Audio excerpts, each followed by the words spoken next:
இந்த காணொலியை தொடர்ந்து பார்க்கறதுக்கு முன்னாடி மறக்காம தமிழ் ஜனம் சேனலை சப்ஸ்கிரைப் பண்ணிடுங்க. தமிழ் ஜனம் குடும்பத்தினருக்கு வணக்கம். மற்றொரு டிஜிட்டல் எக்ஸ்க்ளூசிவ் நிகழ்ச்சிக்கு உங்களை அன்புடன் வரவேற்கிறேன். நான் உங்கள் ஆனந்த் டி பிரசாத், என் கூட வெங்கட் சாரு இருக்காரு.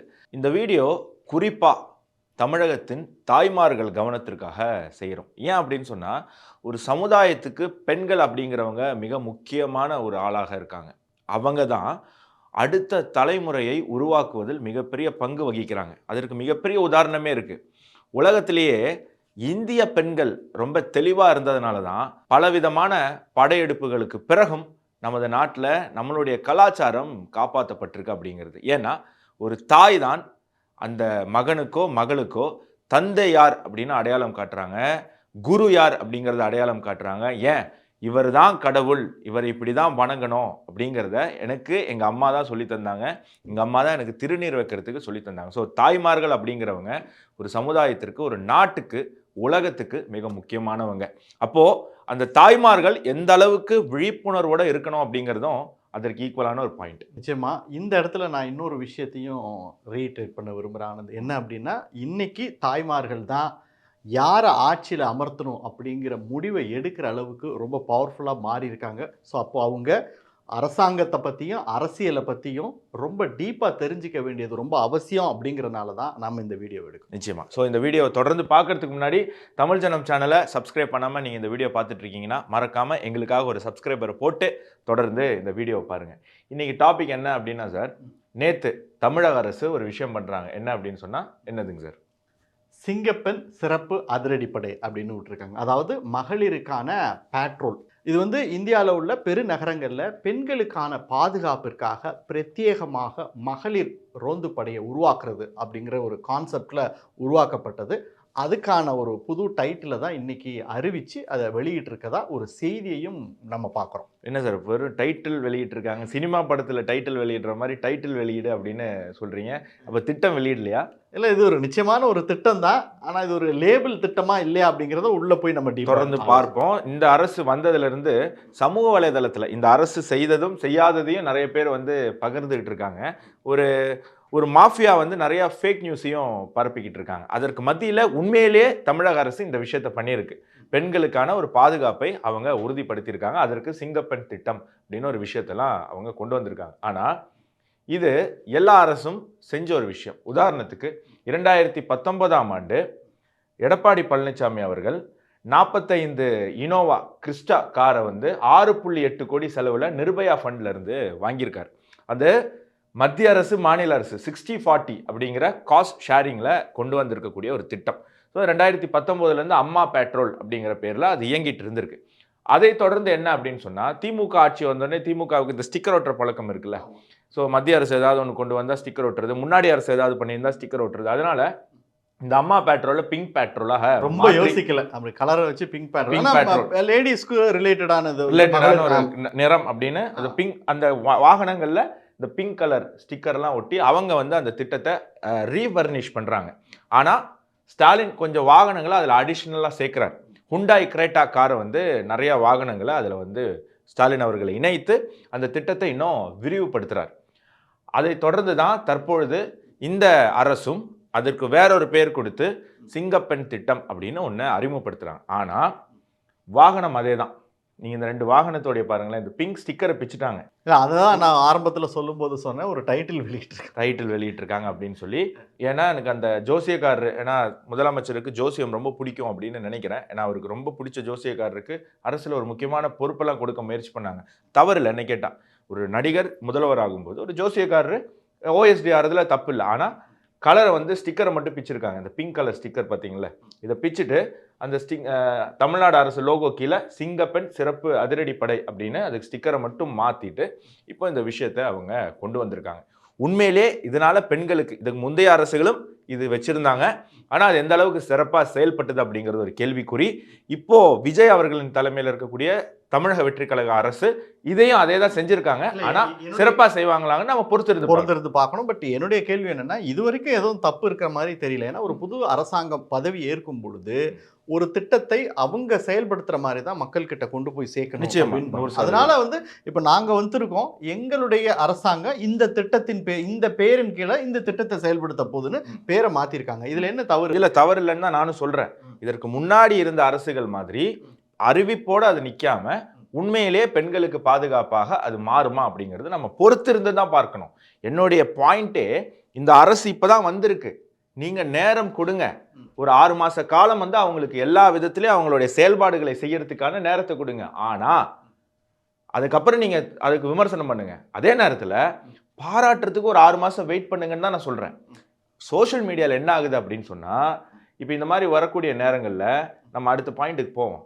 இவங்க என்ன பண்ணிடுறாங்கன்னா, ஏதாவது ஒரு விஷயம் அது உண்மையிலே நடந்திருக்கா இல்லையான்னு தெரியாமையே தமிழக வெற்றி கழகத்தினுடைய ஆதரவாளர்கள் அதுக்கு உடனே ஒரு ஃபயரை விடுறாங்க.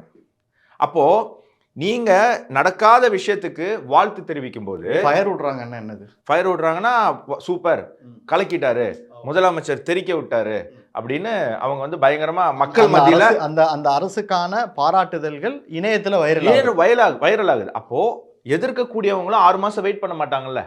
உதாரணத்துக்கு நம்ம நேற்று ஒரு வீடியோ பண்ணோம். என்ன பண்ணோம்? இந்த பாட்டி எல்லாருக்கும் தெரியும். இந்த பாட்டி வந்து ஒரு ஒயின் ஷாப்பு அவங்க ஸ்கூல் பக்கத்தில் இருக்குது, அது 40 வருஷமா இயங்கிட்டு இருக்கு, அதை நான் பல தடவை மூட பார்த்தேன், மூடலை அப்படின்னு சொல்லி இந்த பாட்டி ஒரு வீடியோ போட்டிருந்தாங்க.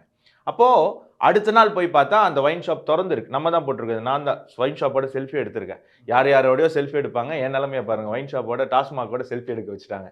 இப்போ இந்த கடையில் நான் போய் கேட்டேன், என்னங்க மூடிட்டாங்கன்னு சொன்னாங்க அப்படின்னு. இல்லை நாங்கள் திறந்து தான் இருக்கோம், அந்த அம்மா காலையில் 9 மணிக்கு வந்து வீடியோ எடுத்துகிட்டு போயிருக்காங்க போல இருக்குது அப்படின்னு அந்த கடையில் இருக்கிறவர் என்கிட்ட சொல்கிறாங்க. இந்த வீடியோவை, இந்த ஒயின் ஷாப்பை விஜய் மூடிட்டாரு, விஜய்க்கு நன்றின்னு இந்த பாட்டி பேசின இந்த வீடியோவை 6 கோடி பேர் ஒரே ஒரு சேனல்ல இருந்து மட்டும் பார்த்துருக்காங்க. இது எத்தனை சேனல்ல போட்டிருப்பாங்க, எத்தனை இன்ஸ்டாகிராம் ஹேண்டில் போட்டிருப்பாங்க, எத்தனை பேர் அதுக்கு கீழே கமெண்ட் பண்ணியிருக்காங்க அப்படின்னு சொல்லி.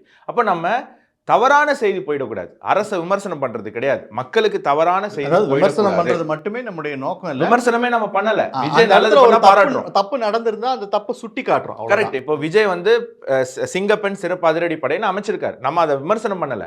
முந்தைய அரசு பண்ண மாதிரி அறிவிப்போட நிப்பாட்டாதீங்க, அதை சரியா செயல்படுத்துங்க, 6 மாசம் நேரம் எடுத்துக்கோங்க அப்படிங்கறதான் சொல்றோம். ஆனா பாராட்டுறவங்க வெயிட் பண்ண மாட்டாங்க.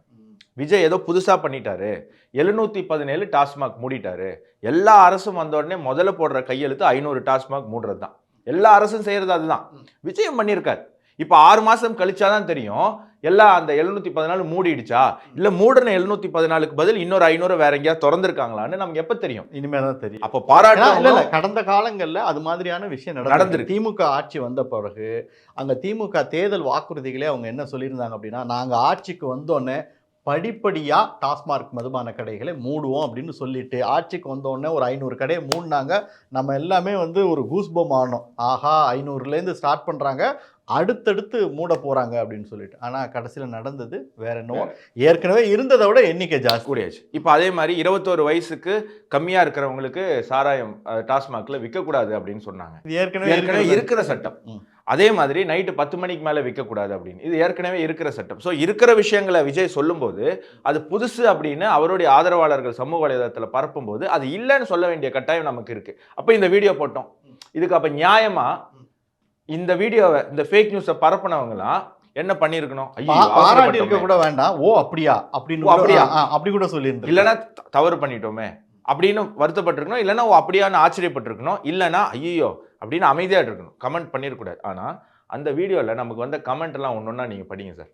சிலது படிக்க முடியாது, அதை விட்டுடுங்க, மற்றதெல்லாம் படிங்க. சரி, ஒருத்தர் என்ன சொல்லியிருக்காரு அப்படின்னா, இதுக்கப்புறம் நீங்கள் வீடியோ போட சொல்ல ஜியோ டேகை லைவ் பண்ணி லொக்கேஷனோட வீடியோ போடுங்க, ஏன்னா அது அந்த இடம் தானா அப்படிங்கிறதுல எங்களுக்கு உறுதியாக தெரியணும், நீங்கள் வேற இடத்துல கூட போய் இப்படியான ஒரு வீடியோ போடலாம்ல அப்படின்னு சொல்லியிருக்காரு.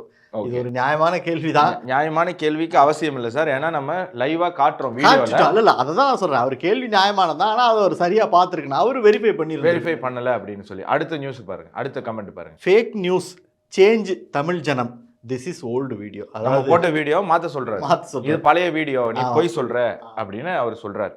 இங்க ஒரு கெட்ட வார்த்தையில அபியூசிவா போட ஆரம்பிச்சிருக்காங்க. இதை படிங்க.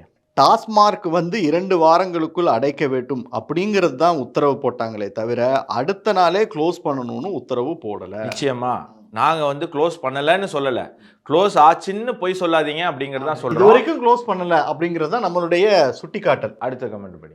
ஏண்டா எச்ச சேனல், டிவிகேக்கும் இதுக்கும் என்ன சம்பந்தம், தம்ப்நெயில் மாத்தி போடு, முடிஞ்சா நீ வீடியோ தூக்கிட்டு போ, விஜய் கிட்ட கண்டிப்பா க்ளோஸ் ஆகுமா? அவர் என்ன சொல்ல வர்றாருன்னா, இந்த இஷ்யூக்கும் தமிழக வெற்றி கழகத்துக்கும் என்ன சம்பந்தம்னு நம்மளை கேள்வி கேட்கிறாரு. அந்த வீடியோ பாட்டி போட்ட உடனே அதை வைரல் ஆக்குனது யார்? அந்த பாட்டியா? அந்த பாட்டியோட எல்லா வீடியோ வைரல் ஆயிருக்கா? இல்ல, அந்த வீடியோவை வைரல் ஆக்குனது தமிழக வெற்றி கழகம்.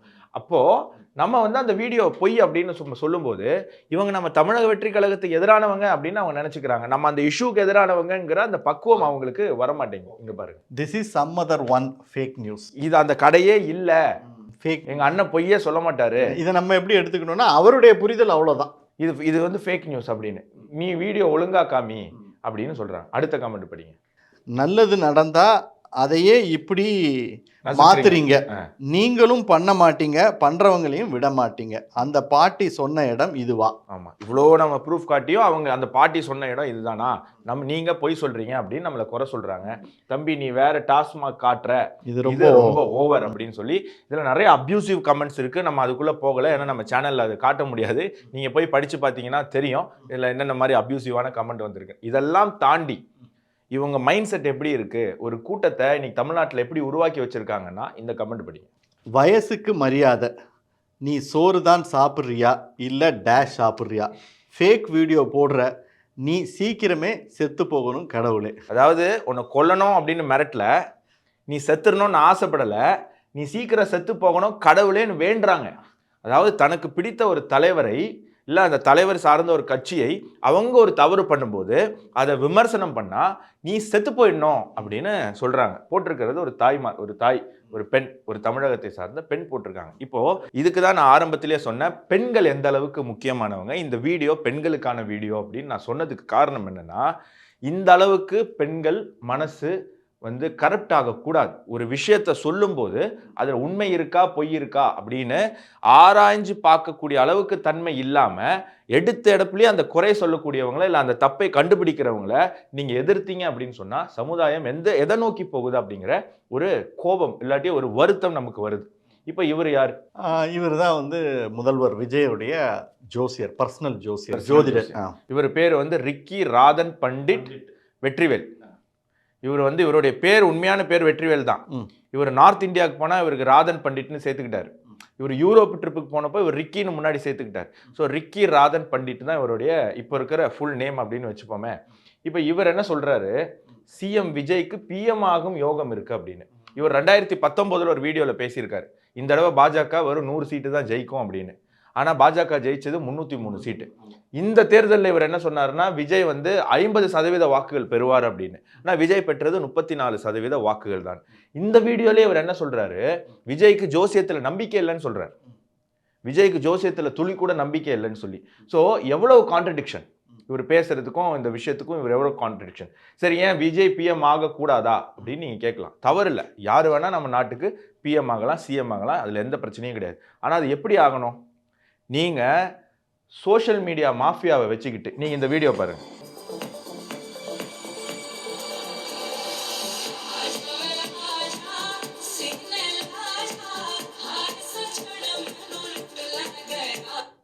சரி, இதுல என்ன தவறு இருக்கு? பெண்கள் அவருக்கு பிடித்தமான ஒரு நடிகரை ஹேண்ட்சம் சிஎம்னு போட்டு இல்ல, இது எந்த அளவுக்கு சிஸ்டமேட்டிக்கா பண்றாங்க நீங்க பார்க்கணும். இவங்களுடைய முகங்கள் எல்லாம் பாருங்க. இவங்க யாரும் தமிழ்நாடு கிடையாது, வெவ்வேறு ஸ்டேட், கர்நாடகா, மகாராஷ்டிரா, இவங்க இந்தியாவே கிடையாது, வெளிநாடு.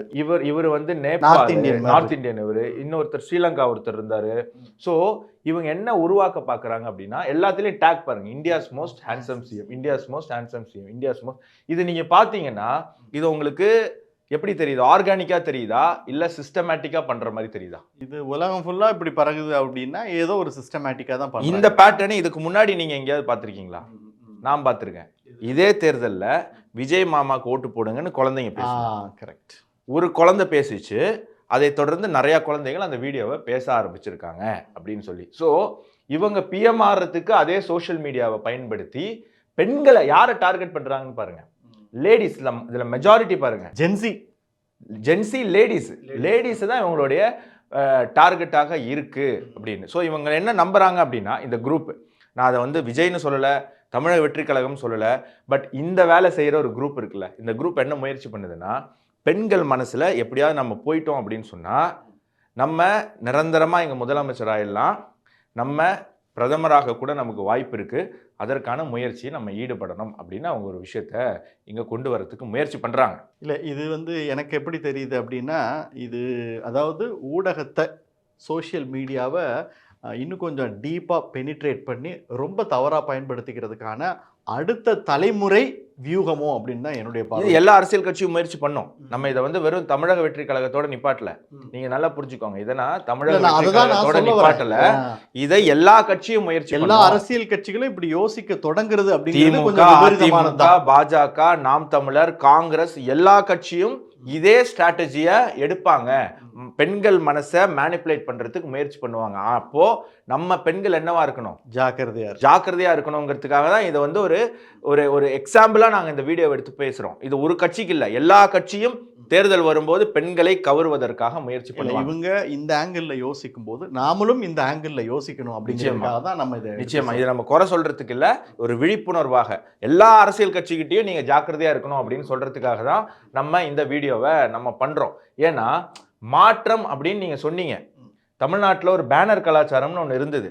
அதை திமுக அதிமுகவே சில மரணங்களுக்கு பிறகு குறைச்சிக்கிட்டு வந்தாங்க. தொடர்ச்சியா நீதிமன்ற கண்டனங்கள் நிறைய பெட்டிஷன், ஆமா, ஒவ்வொரு தடவையும் நீதிமன்றம் சொல்லி நிறைய இடங்கள்ல அகற்றப்பட்டது. அப்புறம் திமுக அதிமுக கொஞ்சம் குறைச்சிட்டாங்க. நிறைய இயக்கங்கள் அதுக்கு எதிராக கேஸ் போட்டு நிறைய குறைஞ்சு வந்தது. தேர்தலுக்கு முன்னாடி தாவேகாவனுடைய பேனர் நான் எங்கேயுமே பார்க்கல. ஆனா தேர்தல் முடிஞ்ச உடனே நீங்க பாருங்க, எல்லா இடத்துலையும், சென்னையில நான் வர இடத்துல எல்லாம் பேனர். இந்த பேனர் பாருங்களேன், ஒரு ஸ்கூல் பையன் நடந்து வரான், மறைச்சு வச்சிருக்காங்க. நீங்க மாற்றம்னு சொல்லி வந்துகிட்டு நீங்க இந்த மாற்றம் தான், சின்ன மாற்றம். ஒரு ஸ்டாலின் இருக்காரு இருந்த இடத்துல இப்ப விஜய் இருக்காரு, அது ஒரு மாற்றம் தான். சோ இது ஒரு அவங்க மாற்றத்தை அவங்க எப்படி பாக்குறாங்க, எந்த மாதிரி மாற்றமா பாக்குறாங்கிறது நம்ம புரிஞ்சுக்கணும். இந்த பையன் இப்படி ஓரமா மெயின் ரோட்ல ஆபத்து முறையில நடந்து வர்றது மாறவே இல்லையே. ரோட பிளாக் பண்ணி நீ கஷ்டப்பட்டு போய்க்கோ, ஆனா இந்த இடத்துல ஒரு பேனர் அங்க வச்சாதான் எங்களுக்கு தெரியும் அப்படின்னு. சோ இப்ப இந்த மாதிரி தவறுகள் இருக்குல்ல, இப்போ சோஷியல் மீடியா பவரை வச்சுக்கிட்டு இந்த தவறுகள் எல்லாம் தாய்மார்கள் இல்லை மக்கள் மத்தியில் போய் சேராது. அப்போ இவங்கெல்லாம் என்ன பண்ணுவாங்க, இந்த மாதிரி தவறுகள் திருந்தாது. அதுக்கு தான் நம்ம சொல்கிறோம், சோஷியல் மீடியாவை பார்த்துட்டு முதல்வர் பிரதமரை தேர்ந்தெடுக்காதீங்க, நீங்கள் கண்ணை திறந்து சமுதாயத்தை பாருங்க அப்படிங்கிறதுக்காக தான் இந்த விழிப்புணர்வு. அதுக்கு தான் ஒரு உதாரணம். இப்போ இந்த பிரச்சனை உங்க யாரு கண்ணுக்கு வந்திருக்காதே.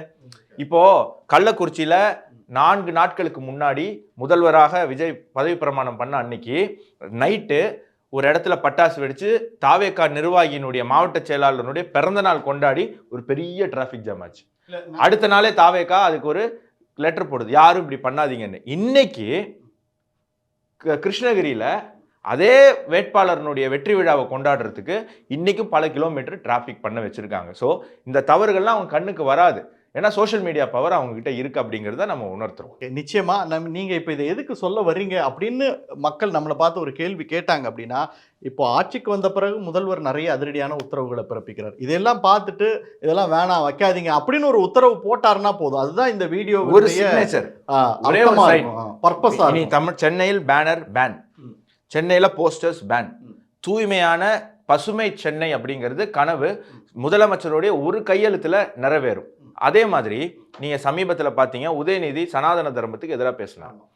உதயநிதி பேசிய பிறகு தாவேகா எம்எல்ஏ ஒரு இஸ்லாமியர், அவர் என்ன சொல்றாரு, பெரியாரு நாங்களும் தான் பெரியாரை வச்சிருக்கோம், வச்சுக்கிறதுக்கு பெரியார் யாருன்னு எனக்கு தெரியல, ஆனால் நாங்களும் பெரியாரை வச்சிருக்கோம், நாங்களும் களத்துல சனாதனத்தை ஒழிக்க தான் இருக்கோம் அப்படின்னு அவர் பேசுறாரு. இது வரைக்கும் அவர் மீது எந்த நடவடிக்கையும் தாவேகா எடுக்கல. நீங்க பதவி பிரமாணத்தில் என்ன பண்ணீங்க, நாங்கள் எல்லா மதத்துக்கும் சமமா இருப்போம்னு சொன்னீங்க இல்லையா, நாங்கள் எல்லாரையும் அண்ணன் தம்பி போல பழகுவோம். அப்போ ஒரு ஹிந்து மதத்தை அழிக்கிறதுக்கு தான் நாங்கள் களத்தில் இருக்கோம்னு உங்களுடைய எம்எல்ஏ சொல்லியிருக்காரு. அவரை நீங்க குறைஞ்சபட்சம் எம்எல்ஏலாம் ராஜினாமா பண்ண சொல்ல வேண்டாம், குறைந்தபட்சம் கட்சியிலேருந்து நீக்க கூட வேண்டாம், ஒரு சஸ்பெண்ட் பண்ணீங்களா, இல்லை இப்படி பேசாதீங்கன்னு கண்டிச்சு உங்களுடைய ட்விட்டர் அக்கௌண்ட்ல ஒரு பதிவாவது போட்டிங்களா? அப்போ நீங்க என்ன மாற்றம், பேனரும் மாறல, சனாதன ஒழிப்பு மாறல. இப்போ இந்த திமுக ஒரு காமன் கல்ச்சரை கிரியேட் பண்ணி வச்சிருக்காங்க. என்ன அப்படின்னா, இந்துக்களை எந்த அளவுக்கு வேணாலும் விமர்சனம் பண்ணிக்கலாம், மற்ற சிறுபான்மையினரை கொஞ்சம் பாதுகாத்துக்கணும், ஏன்னா அது ஒரு பெரிய ஓட் பேங்கிங், நமக்கு அது மேலே கல் எரிஞ்சிடக்கூடாது கண்ணாடி அப்படிங்கிறதுல. அதே பாதையில தான் இப்போ இந்த தாவேகா அரசும் பயணிச்சுக்கிட்டு இருக்கு அப்படிங்கிறத நாம புரிஞ்சுக்க வேண்டியது. இன்னொரு உதாரணம் சொல்றேன், ஆதவர்ஜுனா சொல்றாரு, நாங்களும் திமுகவும் ஒண்ணுதான், இதுல சனாதனத்தை ஒழிக்கிறதுல நாங்களும் திமுக ஒண்ணுதான், எங்களுக்கு ஹிந்து மதம் பிரச்சனை இல்லை, எங்களுக்கு ஹிந்துத்துவா தான் பிரச்சனை, ஹிந்து மதம் என்ன ஹிந்துத்துவா என்ன அப்படிங்கிறதுக்கு அவங்க ஒரு விளக்கம் தராங்க. என்னன்னா ஹிந்து மதம்னா மதம், ஹிந்துத்துவானா அந்த மதத்தை வைத்து அரசியல் செய்கிறது. அப்புறம் எதுக்கு நீங்க கிறிஸ்துமஸ் விழா நடத்தி கேக்கு வெட்டி விஜய்க்கெல்லாம் கிறிஸ்தவர்களும் ஓட்டு போடுங்கன்னு பண்ணீங்க? அந்த மீட்டிங்ல தானே சொன்னீங்க ஜோசப் விஜய், விஜயோடைய பேரு ஜோசப் விஜய், அண்டர்லைன் பண்ணிக்கோங்க. நம்ம காலத்துல வந்திருக்காரு. எதிர்காலத்துல இப்ப நமக்கு செய்திகள்லாம் அடிபட்டுச்சு இல்லையா, திமுக துணையோட அதிமுக ஆட்சி அமைக்க போகுது அப்படின்னு. அது மாதிரி எதிர்காலத்துல திமுகவும் தாவேகாவும் இணைஞ்சு கூட ஒரு கூட்டணி அமைச்சு ஆட்சி அமைக்கலாம். ஏன்னா இப்போ அதே தான் சொல்லிட்டு வராங்க, நாங்க திமுகவினுடைய திட்டங்களை பின்பற்றுறாங்க, திமுகவினுடைய கொள்கைகளை பின்பற்றுறாங்க, எல்லாமே திமுகவோட காப்பி அடிக்கும் போது திமுகவோட சேர்ந்து ஆட்சி அமைக்கிறதுல என்ன தவறு? அதே தான். இப்போ ஒன்றும் இல்லை, இப்போ நான் திருப்பி சொல்றேன், அவருக்கு 6 மாசம் 1 வருஷம் டைம் கொடுங்க, தவறு கிடையாது. ஆனா ஒரே கேள்விதான் எனக்கு, திமுக 1000 ரூபா தரேன்னுச்சு, ஆட்சிக்கு வந்து 2 வருஷம் கழிச்சு தான் தந்தாங்க. ஆனா என்ன சொன்னாங்க, நாங்க ஆட்சிக்கு வந்த உடனே 1000 ரூபா தருவோம்னு சொன்னாங்க. 2 வருஷம் கழிச்சு தான் சொன்னாங்க. தாவேக்கா என்ன சொல்லுது, நாங்கள் ஆட்சிக்கு வந்தோன்னே 2500 ரூபா தரேன்னு சொன்னாங்க. ஆனால் இப்போ என்ன சொல்கிறாங்க, நிதி இல்லை, நிதி சுமை, அதனால நாங்கள் 2 வருஷம் எப்போ தரோம், அது முடியும் போது தருவோம் அப்படின்னு சொல்கிறாங்க. அப்போது திமுக என்ன சொல்லிச்சு, அதிமுக அரசு கடன் வச்சுட்டு போயிடுச்சு, அப்போ 3 லட்சம் கோடி தான் கடன். ஆனால் இவங்க போகும்போது 10 லட்சம் ஆக்கிட்டு போயிட்டாங்க. இப்போ இவங்களும் அதே தான் சொல்கிறாங்க. அப்போது மக்களை வந்து நீங்கள் திருப்பி திமுக பாணியிலே அரசியல் பண்ணி, அப்போது உங்களுக்கு தைரியம் இல்லை, பணம் இருந்துச்சு, இந்த மாதிரி வேட்பாளர்கள்கிட்ட பணம் இல்லை செலவு பண்ணுறதுக்கு, செலவு பண்ணமா அப்படின்னு லோக்கலில் இருக்கிறவங்களாம் யோசிச்சாங்க. மேலே இருக்கிறவங்களாம் பணம் வச்சுருந்தாங்க, லோக்கலில் இருக்கிறவங்க யோசிச்சாங்க. இப்போ ஆட்சிக்கு வந்த உடனே நமக்கு பவர் வந்துருச்சு, பணமும் வந்துருச்சு, அதனால நம்ம பேனர் வைக்கலாம் அப்படின்னு யோசிக்கிறோம். இதெல்லாம் கண் திறந்து பார்க்கணுங்கிறதுக்காக நம்ம சொல்றோம். நியூ ஜெனரேஷன் எலெக்ட் பண்ண ஒரு திமுக ஒரு திராவிட கொள்கையை பின்பற்றுகிற கட்சி, அது நம்ம காலம் தான் அதுக்கு பதில் சொல்லணும். இந்த வீடியோடைய சோல் பர்பஸ் சார், பெண்கள் கண்ணை திறந்து வச்சுக்கோங்க. நீங்கள் திருப்பி சோஷியல் மீடியாவை பார்த்து மயங்கி ஓட்டு போட்டீங்க அப்படின்னா இந்த மாற்றம் எதுவுமே நடக்காது. உங்களுக்கு பிடிச்ச ஒரு நடிகர் முதலமைச்சராக இருக்கலாம், அவர் பார்க்க க்யூட்டாக இருக்கலாம், நான் காட்டு மிராண்டி மாதிரி இருக்கேன், அவர் நல்லா இருக்கலாம், அதனால வந்து உங்களுக்கு அவர் வந்து சிஎம்மாக உட்கார்றது உங்களுக்கு பிடிச்சிருக்கலாம். ஆனால் எந்த மாற்றமும் நடக்காது. நீங்கள் விழிப்புணர்வோடு இருந்திருந்தீங்கன்னா, நீங்கள் 4 கேள்வி கேட்டிருந்தீங்கன்னா இந்த பேனர்லாம் இன்னைக்கு தூக்கியிருப்பாங்க. ரிக்கி பண்டிட்ட ஓஎஸ்டியாக போட்ட உடனே 4 பேர் கேள்வி கேட்ட உடனே விஜய் என்ன பண்ணுறாரு, அதை மாத்துறாரு. அவர் எடுத்த முடிவுலேருந்து அவரே பின்வாங்குறார். அப்போது இந்த மாதிரி விஷயத்தில் நம்ம கேள்வி கேட்டோம்னு சொன்னால், டாஸ்மாக் ஏன் இன்னும் மூடலை, 2 வாரம் டைம் தந்தீங்க, 15வது நாளே நம்ம கேள்வி கேட்டோம்னு சொன்னால் இது எல்லாமே சரியாகும். ஆட்சி மாற்றம் தேவையில்லை, யார் ஆட்சி பண்ணாலும் மாற்றம் நம்மக்கிட்ட தான் தேவை. நம்ம கண்மூடித்தனமாக எந்த கட்சியுமே பிஜேபி, அதிமுக, திமுக, தாவேக்கான்னு யாரையுமே நம்ம கண்மூடித்தனமாக ஆதரிக்க கூடாது அப்படிங்கிறதுக்கு தான் ஆட்சியில் அமர்ந்த பிறகு கேள்வி கேட்காம இருக்கக்கூடாது, கேள்வி கேட்காம ஒரு முடிவுக்கும் வரக்கூடாது. தவறை சுத்தி காட்டினா முன்னாடி போட்ட மாதிரி கமெண்ட் போடாதீங்க தயவு செய்து, நீ செத்து போயிடுன்னு சொல்லாதீங்க. தவறு யாராவது எடுத்து சொல்லணும்ல, தவறு சொல்றவங்க எல்லாம் செத்து போயிட்டா அப்போ உங்களுக்கு எப்படிதான் தவறுகள் வந்து உங்களை வந்து சேரும் அப்படிங்கிற ஒரு விஷயம் இருக்கு. யாரையும் சாபம் விடாதீங்க.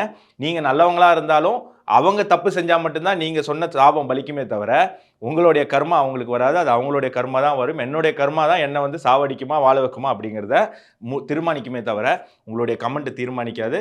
ஸோ தொடர்ந்து ரொம்ப கிரிட்டிசிசமை கரெக்டாக பண்ணுங்கள். ஏன்னா நம்ம எல்லாம் சேர்ந்து மாறி தான் தமிழ்நாட்டை மாற்றணுமே தவிர அரசியல்வாதிகளால் மாற்ற முடியாது அப்படிங்கிறது மீண்டும் மீண்டும் மீண்டும் நிரூபணமாகிட்டு இருக்கு.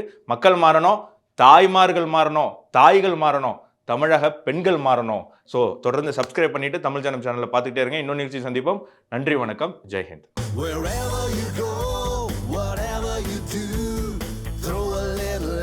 Omax, Vest and Briefs.